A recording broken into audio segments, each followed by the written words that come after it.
tala vraiment ba parcours dans sa vie na yo ndongo uti na ba situation ba maladie le toujours ba maladie donc to télémé la maladie o ezali moya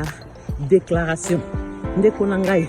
o me la maladie wala o koma ko comme ça o personnaliser même maladie na yo o koma maladie na ngana nazala mukabe no hali kamba sa ndeko na nga ozala likamba ko sala ya ona zolo ba loba maloba kitoko pona situation maladie na yo pour une maladie zo silate d'ailleurs maladie yo sonde konanga il y a un esprit télémé l'esprit à maladie de ressort télémété les achimans ta ou la Chine a au télémé la yo vina au fond moi ba ko défendre ngo télémé la maladie aloba yo esprit à maladie ou même na 2025 nazo kota mbula sika nako kota mbulo avec bonne santé même bi bezo bala biso je voudrais que vous prospérez à tous égards et que vous soyez en bonne santé, comme prospère l'état de vos âmes. Nzamba lobby, tiens malobana na misala, loba malobana kitoko, nzambe biki sanga na 2000.